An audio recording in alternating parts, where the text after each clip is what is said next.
I've been reading a lot of fantasy and lit RPG lately, and I don't like to get too consumed by a single genre, so I decided to mix it up with the insanely popular Verity by Colleen Hoover. It's not the type of book I normally read. I'm always suspicious of popular or super mainstream novels, and from what I can tell, Colleen Hoover is as mainstream as milk. That's pretty mainstream. I mean, you mentioned Dungeon Crawler Carl to randos on the street, and they look at you like you just tried to lick your own elbow. Even worse, like you just tried to lick theirs. But you mentioned Verity. Verity? Yes, I've read that. Oh, bro, my grandma loves that book. Yeah, my dog's a huge Colleen Hoover fan, loves all her novels. See what I mean? Anyway, why am I suspicious of popular books? Maybe my suspicion is unwarranted and not naming any names, but I've had way too many "how is this popular" moments to trust that popularity equals quality.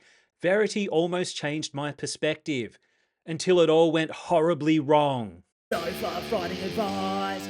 Cut the fluff!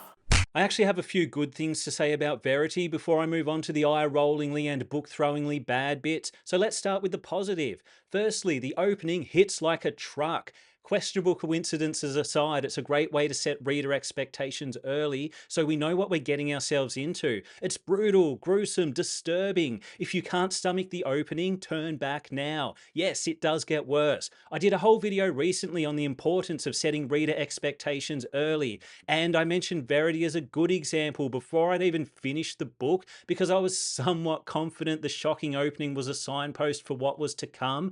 So yeah, glad that one panned out. In general, for a while at least, the author does a decent job of writing realistic characters. I mean, the underlying mental issues of each character are somewhat subtle at the start of the book. I found myself thinking, this character's not quite right in the noggin, are they? But initially, it's unclear exactly how deep each person's mental issues go. Unfortunately, the realism doesn't last, and everyone important to the plot starts acting irrationally beyond belief. And that really is the problem with this book. All the positives flip to negatives in different parts of the story. It's actually quite remarkable. Another positive, the author does a decent job of creating tension and uncertainty throughout much of the narrative. There are some genuinely tense moments, mainly due to the protagonist, Lowen's seemingly endless anxiety about all things.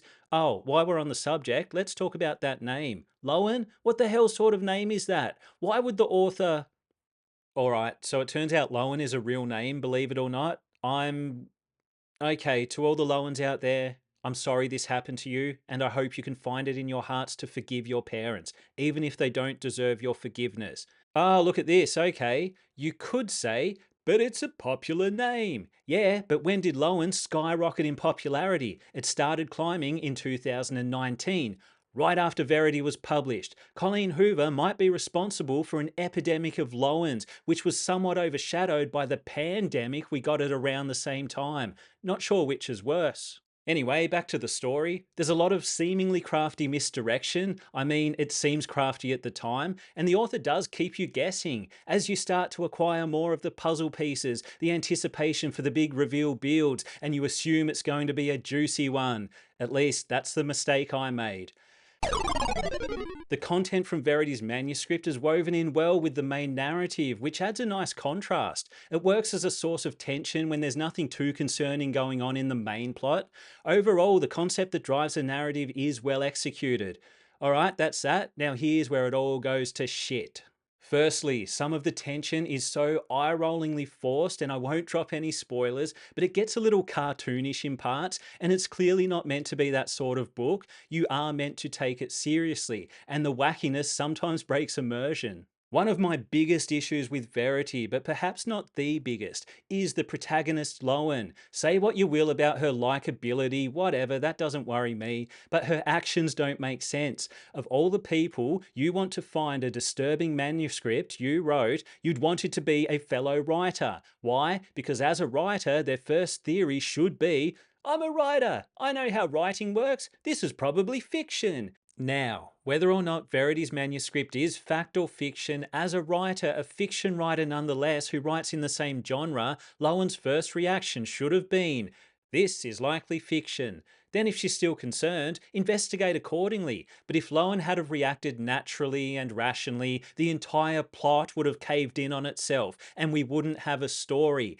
Yes, the entire plot relies on not just Lowen, but every important character acting totally insane. For some characters, irrationality does make sense, but for the story to work, no one is allowed logic. It doesn't exist in the world of Verity. Oh, and the plot itself is as irrational as the characters driving it. As I was reading, I suspended disbelief and accepted the illogical parts of the plot because I thought it was leading up to a big, satisfying payoff, a mind blowing reveal.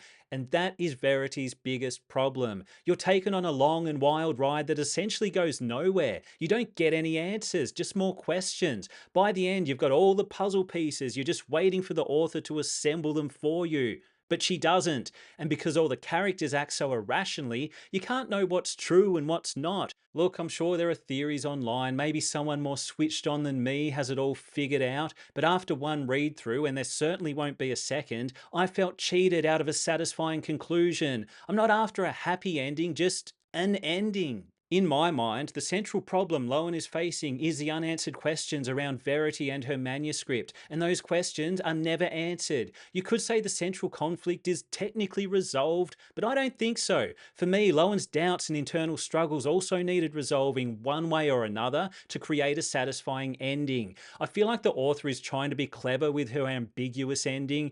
Oh, what really happened? But it doesn't land for me. Plenty of stories pull off the ambiguous ending well, but Verity isn't one of them. Why? Because it feels like you're being led to answers when you're really being led to more questions. It's like getting to the end of a Sherlock Holmes story and old Sherlock just says, "Honestly, Watson, old chap, I have no bloomin' idea who did it. Shall we go for a cup of tea?" I might need to work on my English accent for my player manager review coming soon. Anyway, if the overall plot and characters were rock solid, diamond solid perhaps, I might have been open to the open ended ending. But is this how all Colleen Hoover's books end, without resolving the central mystery fueling the plot?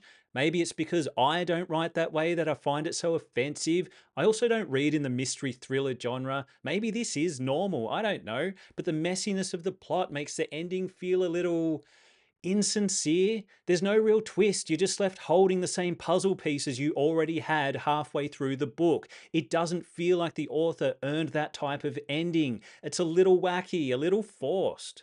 Oh, I also read the bonus chapter online and I don't even know what to say. It ups the wackiness and irrationality to 11 and actually overrides some of the earlier subtlety and subtext that almost made these characters compelling and believable. It's full Looney Tunes at this point. Look, I enjoyed a lot of the book. This almost could have been a positive review. But when I noticed the plot start to fall apart or lose all logic, I literally said to the person who tricked me into reading Verity, "I can't tell if it's good or not yet. It's all going to come down to the ending."